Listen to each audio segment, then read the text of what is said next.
Welcome back. I'm Hamid, and this is the third episode of Getting CELTA. I know it's long overdue, but in this episode, I'm going to reflect on a long time from week 3 up until December the 10th, week 9. In the first part of the video, I'll be talking about the units that we had to study, some of the exercises that I had to do. And in the second part, I'm going to talk about TPs.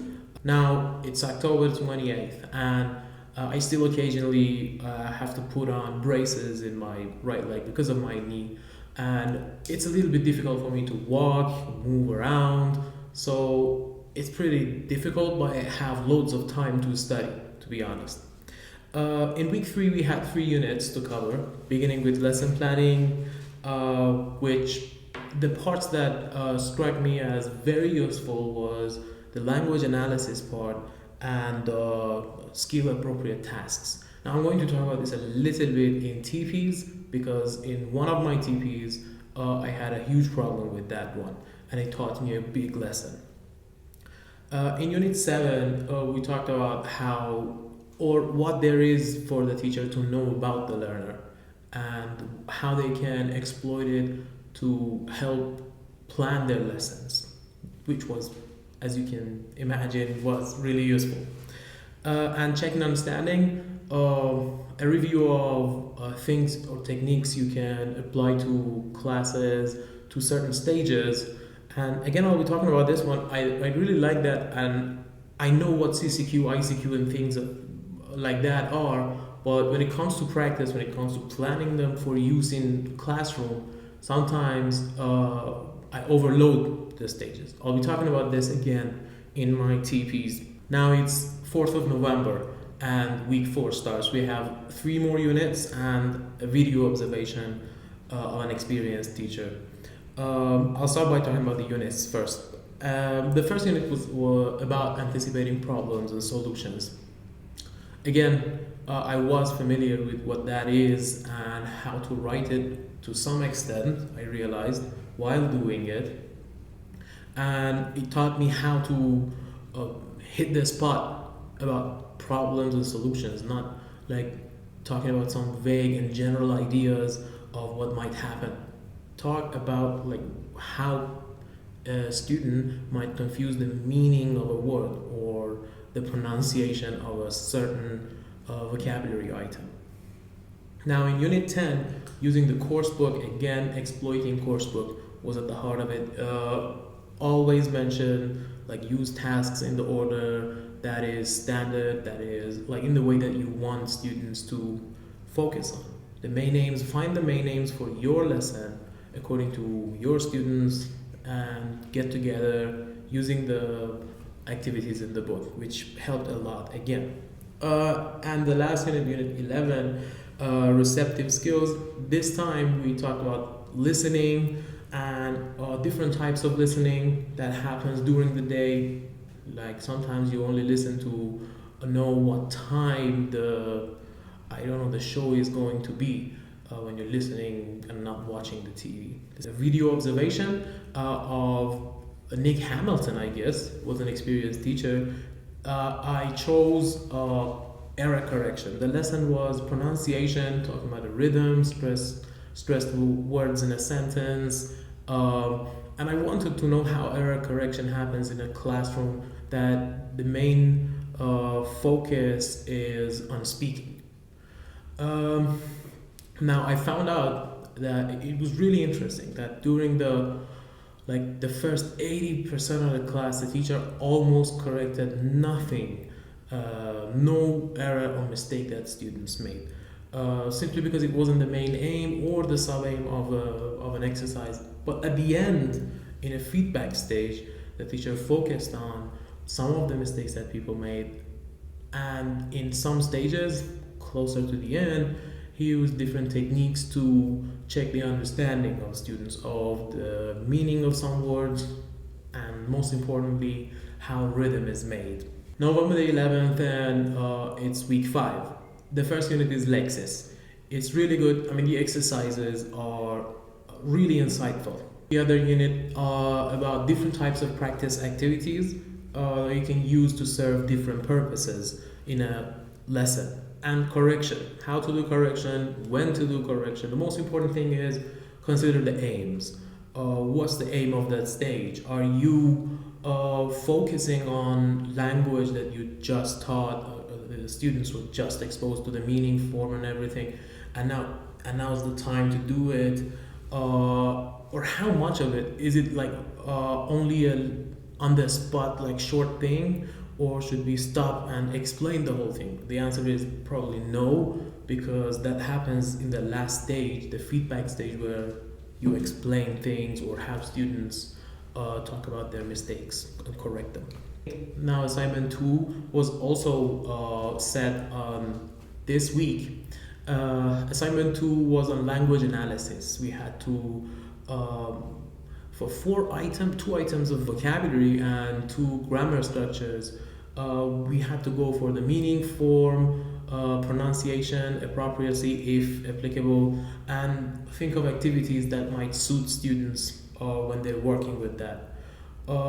It was really good fun to do, first of all.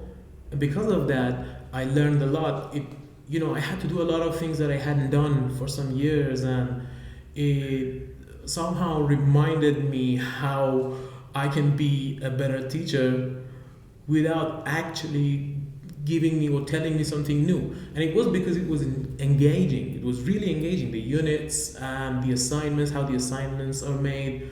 I can say they're very well thought out. November the 18th, week 6, we have 2 more units, pronunciation and grammar. It's basic but very informative. On the Thursday of that week, we had an unassessed TP. We had to do a 20-minute lesson with a production skill activity, and it was a get to know you session. It was called GTKY, yeah, and it was fun. I got to know students a little bit. The funny part is that I had planned to ask students to draw the first letter of somebody they know in their family, somebody of their family, a member of the family, and have other people guess the name of that person. But before, I wanted to ask students to draw their first letter of their favorite color, and then draw something with it. After that, have students guess their favorite color. And none of that got across through instructions. It was, but it was a really good experience. More importantly, I watched and observed other teachers teach the same group of students that we were going to teach for the next 4 TPs, and I learned a lot about the students, or like what they like, what they don't like, and it helped a lot later on when I was planning my own lessons for TPs 1 to 3. The 25th of November, and it's week 7. We had a unit on speaking lessons, and I had my first TP, which I'm going to talk about later. Now, fast forward, December the 2nd, week 8, we talked about writing and correction. This was also really useful. What are the different aspects of writing that you have to implement when you're teaching a writing lesson, and how to correct writing? I have in my Instagram account, I have a live session on how to correct writing. Maybe you can go take a look. Oh, I have also a reel there. So, go check it out. As I said, I'm not going to talk about TPs now, so I'll go to the next week, week 9, the final week I'm going to reflect on in this episode. We had 2 units, the considerations when you use authentic material in classroom. It was also really helpful, especially with high intermediate, even intermediate plus, let's say, students. I think it's so useful, it's somehow necessary. Now, before going to the next part, I'm going to talk about my idea when it comes to comparing a university course, TEFL, and CELTA. Now, my experience, I'm not going to judge it like for everyone, but my experience is that this is basically the same thing. The units that we do, I just talked about them week by week. The units that we do contain almost identical information with what we went through in university. It's a bit more packed. It's not explaining like too much detail, but instead it's very practical. It's fully involving. It always engages you in doing things and answering questions, checking yourself, uh, getting assessed, doing unassessed homework. But in university, if you are really interested, you will know a lot about probably some nuances when it comes to different uh, topics like pronunciation, grammar, lexis, a lot of other things. You know a lot of details, but does it help you in any of your lessons, or is it another lengthy explanation that conveys almost nothing to the students? With that said, let's talk about TPs. In my first TP, I was teaching a reading lesson. I think it was a good lesson. I was successful at creating a good rapport, establishing it, and using visuals to engage students because I already knew they were interested in them. And I did a good job with procedures, but my procedures were too much. In other words, I overplanned each stage of the lesson. I checked understanding in every step, and it was too much. It increased TTT hugely and slowed down my lesson a lot. I think I didn't get to my final stage, which was a productive skill stage, and it was really important. So I somehow overran by 10 minutes. Next week on December the 3rd, I taught a grammar lesson based off and following a reading lesson about seasons, if I'm not mistaken, and weather conditions. I managed to maintain the context. I used the exact sentences from the text that students read, and it quickly got their attention. And again, the rapport was really good. It was up there. Now, in the negatives, in my TP1 and TP2, I had difficulty working with Zoom, sharing sound, sharing things without getting the slides full screen. Yeah, it was a big problem. But by TP3, I was almost comfortable with Zoom. The other thing that was still the problem in my lesson was a lot of TTT, which again stemmed from a lot of clarification. Like in every stage, I clarified meaning, form, and pronunciation, whereas you have to pick where you should check which one. 10th of December, TP3, last TP I'll talk about today. By the way, today is, I guess, 23rd of December. So TP3 is 2 weeks ago. On TP3, I'm teaching again a bit of reading, but the main aim is speaking for fluency. So I designed activities that students would like and they would speak. I tried not to correct them, and again, the rapport was high, and my activities were more varied. But the problem this time was that in 2 stages I had listening tasks. I'm sorry. But the problem was with my but the problem with this lesson was in 2 or 3 stages I had a reading task. But the problem with this lesson was that I had 2 or 3 reading tasks in this lesson, but in none of them I led students to read individually and answer the questions before moving them to their breakout rooms or pairs to discuss their answers. Just when I wanted them to read, I paired them up, and it was a little bit confusing for students what to do. Like, am I gonna read with this guy? it's a little bit confusing. I understand. I don't know why I did that and why I had neglected it so clearly when I was planning. It was absolutely absent in my lesson plan.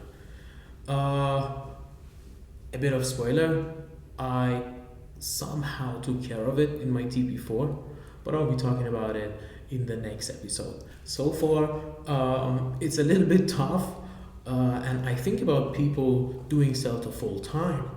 I mean, how can you manage that workload? You have to be working, I think, 10 hours a day to take care of things like that in full time. But I like it. Generally, it's opened my eyes in a lot of ways. Primarily because I'm a teacher that has taught only in Iran, and I'm probably not been involved in a lot of professional development throughout my career. Although in some years it was really good, brilliant years that I will always remember. And at the same time, I can see like instant changes that's happened to my classes and my lessons. I don't think it would be the same for people that are doing it in the initial years of their career, especially if they don't have a TEFL background. They might struggle a little bit more, and it takes them, you know, double the size of work that I might do. This was episode 3 of Getting CELTA. Now, before leaving, I have to thank all those people who called, texted, DM'd everywhere and asked me about this vlog. Maybe one of the reasons is that people want to know if it's worth the amount of money they're paying. Yeah,